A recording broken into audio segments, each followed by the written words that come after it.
أعوذ بالله من الشيطان الرجيم بسم الله الرحمن الرحيم الحمد لله والصلاة والسلام على رسول الله وعلى آله وأصحابه أجمعين اللهم علمنا ما ينفعنا وانفعنا بما علمتنا وزدنا علما رب اشرح لي صدري ويسر لي أمري واحلل عقدة من لساني يفقه قولي. Assalamu alaikum everyone. Today, inshallah, we'll be looking at the topic that you've all seen on the screen. It's about the short vowel sound. So if you've been with this call for a while, in these lessons I have every Sundays, you'll see we've already highlighted the things that any child or any student, adult, kids, that wants to become a fluent reciter. So what do you need to learn? What do you need to build? We've already mentioned that it's not just about building those skills, but the other learning habits that has to come with it. So today we'll be looking at the short vowel sound. So you guys might have heard of it before or not. It's something you all might have heard of, but you don't know that it's called that. I mentioned that. So it's called short vowel sound, which are the harakats of the Quran. And so the Fatha, Kasrah, Damma, you imagine like, I think, why is this something that's new? I've known this. Of course, this is a beginner level lesson that we're having today. As we're moving on and advancing the curriculum and learning all the concepts together here, I want you to pay attention. If it's for a child, have them join with a notebook coming to the class every day. If it's you, an adult learning as well, have a notebook with yourself coming to this class every day. Because you see, you cannot become a fluent Quran reciter until you're able to avoid the major and the minor mistakes of recitation of the Quran. You know, you have the major mistakes, you have the minor mistakes. So I mentioned this last week. I talked about the akhta al-jali and akhta'a al-khafi. So the minor mistakes, like we call it in tajweed, and the major mistakes. So you need to be able to avoid those. And as part of the efforts to help everyone listening to me and any student or child watching me every day or every week to understand or become a fluent reciter, we need to learn each of those concepts one after the other. So follow with me today as we dive into the concept of the short vowel sounds and the rules of reciting them. You know, we will not just be talking about reading, we're talking about tajweed here. Okay, so we already talked about the benefits or the importance of tajweed in Quran learning. Without that, you cannot be a fluent Quran reciter. You need to be a fluent Quran reciter by actually understanding and knowing the tajweed of the Quran. So if you don't know the tajweed of the Quran, then you cannot learn to be a fluent Quran reciter. So today I'll be showing you all today. You see the screen, right? It's called the short vowel sound, the short vowels, right, of Quran recitation. The short vowel sound, and we'll learn the rules of the recitation as well. So let's dive in. Get your pen and your notebook together with me today, and let's go and learn this concept. There's some rules to reciting the short vowel sound. And this is something that people will see, oh, my child has learned this, or I've learned this. It's yeah. But what about the rules of reciting them? How do you stop on them? What do you give them when you stop on them or something like that? A lot of people, one of the biggest mistake people make when applying the rules of the short vowel sound is they don't apply the rules. And I'll give you some small examples that a lot of people, even adults, are making when they recite the Quran. So, like I mentioned, this is an intermediate advanced class. And so for those of you who want to learn more and deeper and get to, to enjoy the ability to recite the Quran with more, what I call it, with more accuracy, with more fluency. Of course, this class will be good for you as a starting point, but meanwhile, you need to learn to be able to read it more better. And so by having to have those learning habits I mentioned earlier. So the first rule of the short vowel sound is if you're joining the first word, so you're reading an ayah and you're continuing your reading. So here we have three words in this ayah here, the one on the right here. And so how do you recite it? How do you recite this? So we have some short vowel sound here. We have tanween and we have some mud letters. So how do you do this? So إلى أعوذ بالله من الشيطان الرجيم إلى ربه مآبا. So we're pronouncing all the letters. But immediately we stop on the ba, we don't say ma'aban. We actually stopped with an alif mad and just a fatha. Ma'aba, right? So the rule is when you're stopping on a letter and when you're reciting the Quran, but you're not actually stopping at that point, you're gonna read all the letters. So the moment you're stopping, there's a rule that we apply to the recitation after you stop on that word. So let's go to the second one. So all these words will be recited the way they should be recited with a sound, but the moment you stop in on any of the letter, you're gonna have a different rule applied. So here, when you're reciting and you have a fatha or a kasra or a damma on a letter, you give the last letter of the word you're reciting a sukun. In this regard here, we have all the words. Let me give you a much simplified example of this before we actually go into the rules. So the short vowel sound, there are three of them. Okay, we have the fatha, we have the kasra, the damma, and aside from the fatha, aside from the kasra and the damma, you have the sukun as well. The sukun, some people say it's a short vowel sound, but I would regard it to be part of the short vowel sound. So we have three of the short vowel sound, and the sukun is a special sound as part of the short vowel sound that makes a letter, unvoweled. It makes a letter unvoweled. So here we have the fatha, the kasra, the dhamma, and the way they sound. Okay, the fatha will be like this, having a mark on the top, and it's having the ah sound, like you see here, or ah sound, right? Or sound. Some words or letters of the Quran, instead of being ah, they'll be ah, like we call those letters the heavy letters. So we'll talk about them. So fatha here. So these are words, okay? So fa khalafa. So you at this time right now, you should have learned the shapes of all the letters. So last week or per week, I gave you examples of apps that you can learn to practice the words and how the letters are actually joined together. You need to have had a solid foundation of that before joining this class today. So this class today will be looking into pronouncing the short vowel sounds. So there are three of them, and we'll learn how to pronounce them and we'll learn how to stop on them when we actually reciting the Quran. So the first one here, which is the fatha. So let's look at this word. So this word here is having four letters. So that's why I said you should have been able to understand how the letters of the Quran look like. In the beginning of the word, in the middle of the word, and also at the end of the word. Okay? The Quran letters will look different sometimes in the beginning, sometimes they will look different at the end. Some letters can even have up to like five shapes in the Quran. Okay, some letters have up to five shapes.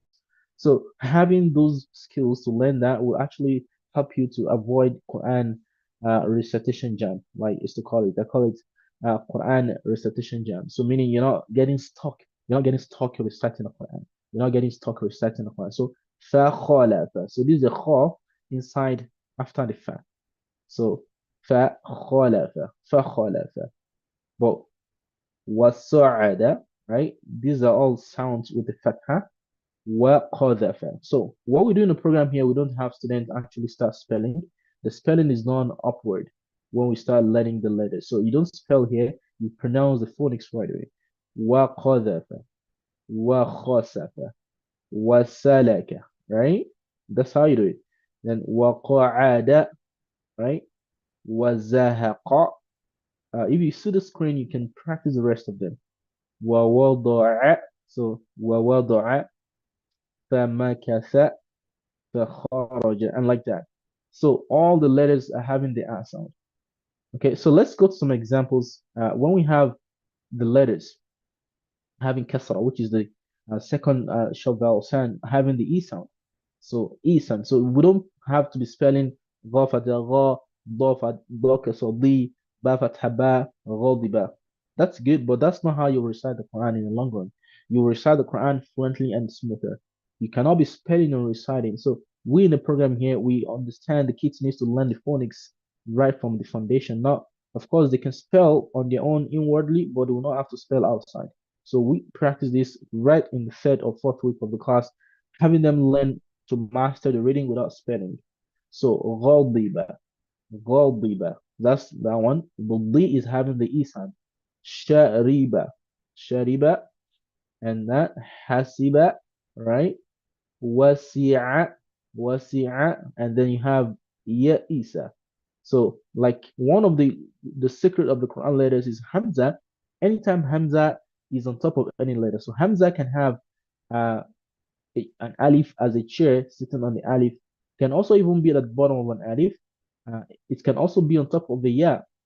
Okay, it can also be on top of a wa. So anytime you see an Hamza, like in these scenarios, Hamza will be pronounced instead. So you see this one here is not going to be Yedisa, is Yedisa. Of course, the dal does not get connected, okay, to the letter after it. So there are six letters in the Quran.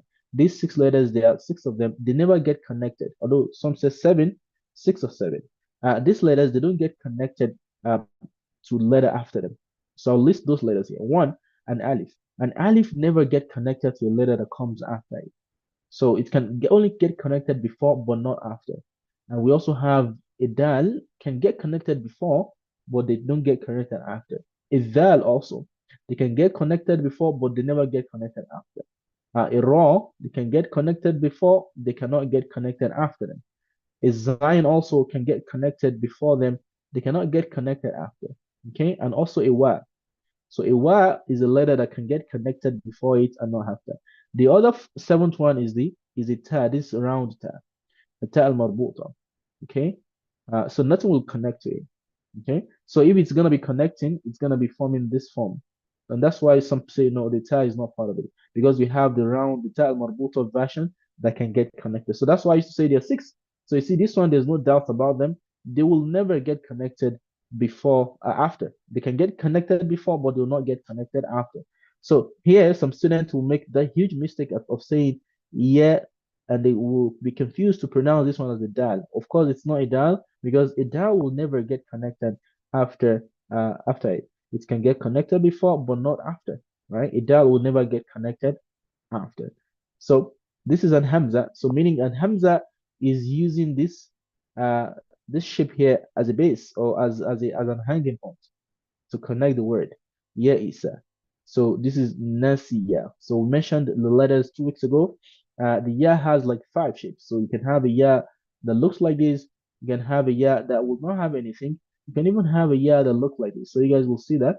You have a ya, of course, the ya in the beginning of the word, a ya in the middle. Okay.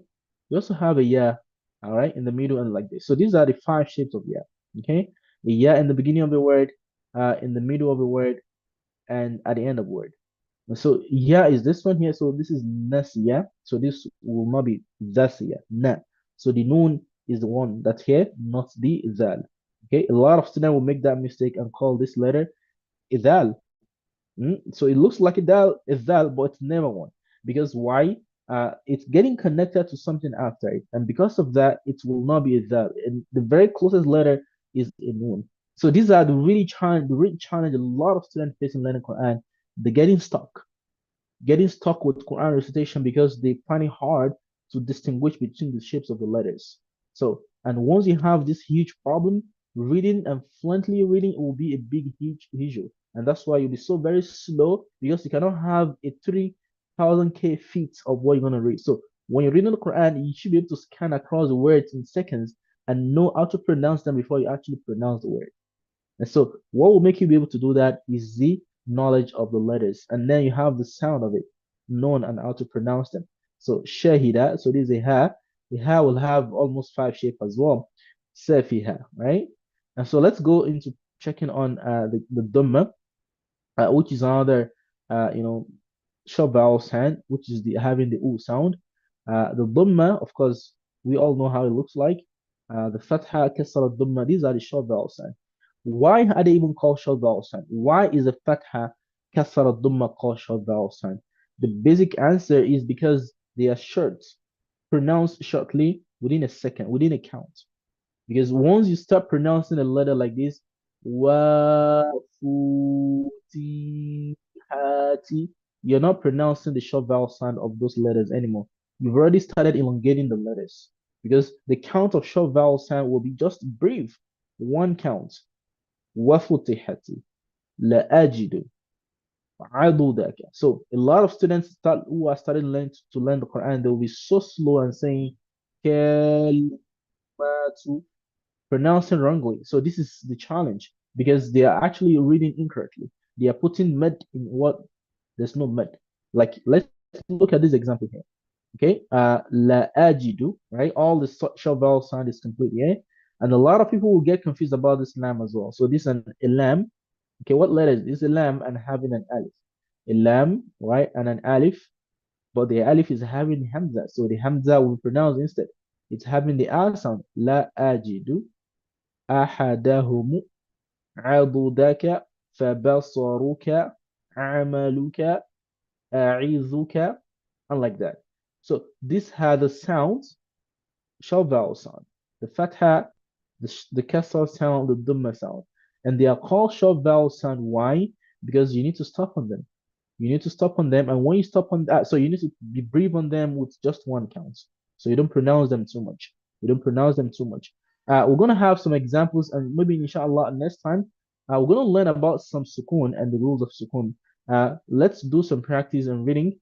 I'm gonna stop sharing my screen and have everyone ask questions. If you have questions beneath that, kindly chip in your question.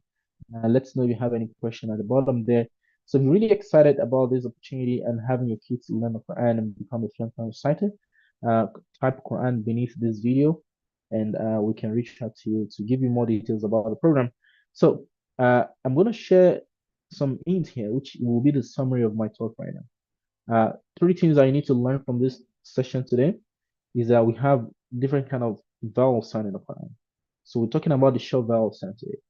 So the short vowel sound are the harakat, which is the fatha, kasra, dhamma, right? So the sukun is part of it. Some said it's not part of it, but the basic three short vowel sound, the harakat, this give the sound of the letter, and they are briefly pronounced on the letter short within a second, within a count, within a count. They have their rules of recitation. They have their rules of recitation. One of the rule of pronouncing short vowel sound is whenever you stop on any letter. So let's say you're pronouncing wakataba, for instance. Wakataba, that's the letter that you're actually pronouncing. So, or you're pronouncing an ayah, like some example I'll show here right now, and you want to stop, which is one of the main things that we teach students here. We help them learn to pronounce with correct tajweed pronunciation from the onset. So student learning. So here now, let's try to read this Arabic phrase. So how do you pronounce this? You pronounce everything. All these words are having the short vowel sound. But how do you pronounce them? How do you pronounce them? So you say nazala balada, right? Nazala. You see, I gave the fatha to the lamb, but the moment you stop on the ha, so the rule of waqf of stopping is that you give this ha a sukun, a half circle sukun. So we're going to learn that later on. We have two kind of sukun that you'll see in the Quran: the short vowel sound and the short, the half circle sukun and the full circle sukun. We'll learn that later on, inshallah. But when you stop on this, you give this ha a sukun. You will say nazala balada, because in Arabic, the Arabs do not pronounce the last sound of the letter. So you don't pronounce the last short vowel sound of any word you're reciting. If you're stopping on that, or you want to pronounce this one, azuma farahu, azuma farahu. So you pronounce the ha with a sukun. Or shariba asala. So you will not say asalahu in Arabic. You say shariba asalah. Or this one, salima badana. You see, I'm pronouncing it. I'm actually pronouncing all the letters, except I'm pronouncing all the letters with the sound, except the last letter that's ending the word I'm pronouncing. Or you see here, hasuna khuluquh, khuluquh. So the khu, everything is pronounced with all the sound they have, the hasuna. But the moment I'm stopping on the last letter of the word or of the sentence, I give it a sukun. So it's become shortened and having the absakul sukun as we'll learn next week or later, inshallah. So kamula adabu, kamula kamula adabu. So the ha is going to be given a half circle sukun and it's going to be shortened. So three things again. So the short vowel sound are one of the vowel sound of the Quran. They are pronounced shortly with one count, and there are three times the fatha, the kasra, the dhamma. And whenever you stop on them and they are ending a word, you give them a sukun. So that's the summary of what you've learned today. So summary of the short vowel sound. The short vowel sound are part of the vowel sound of the Quran. When you pronounce them, they are pronounced within one count. So they are shortened with one count. Kamula. So you don't want to say kam. You don't want to dribble, right? Kamula. Mm? And also the short vowel sound, there are three of them. The A sound or O, so A or O. So some letters will not have A sound, they have O sound, like to, for instance. It's not gonna be ta. Because the moment you're saying ta, you're pronouncing the to like a ta. And to and ta are different, right? To. So some letters having the fatha, they'll be pronounced as O, not A. Uh, so you have the fatha, you have the kasra, you have the dhamma, okay. And the third rule, which the third thing that you should get from this lesson today is that the short vowel sound, whenever you stop on them, you stop on the last letter of the word you pronounce, and you give it what? The after sukun. So you stop on that letter with the after sukun. Okay, so we're gonna end the class right now, and if you see anyone that's willing to join us in the accelerated Quran Reading Program and learn to become a fluent language learner, let's join and let's reach out and get started with this journey, inshallah. Next week we'll be going into a new topic, maybe Sukun, going to learn more deeper into the second part of the short vowel sound next week Sunday. We pray Allah subhanahu wa ta'ala to give us the knowledge that we seek for. Allahumma لا تدع لنا في مقامنا هذا ذنبا إلا غفرته ولا هما إلا فرجته اللهم لا سهلا إلا ما جعلته سهلا وأنت تجعل الحزن إذا شئت سهلا سبحانك اللهم وبحمدك نشهد أن لا إله إلا أنت ونستغفرك ونتوب إليك. فالسلام عليكم ورحمة الله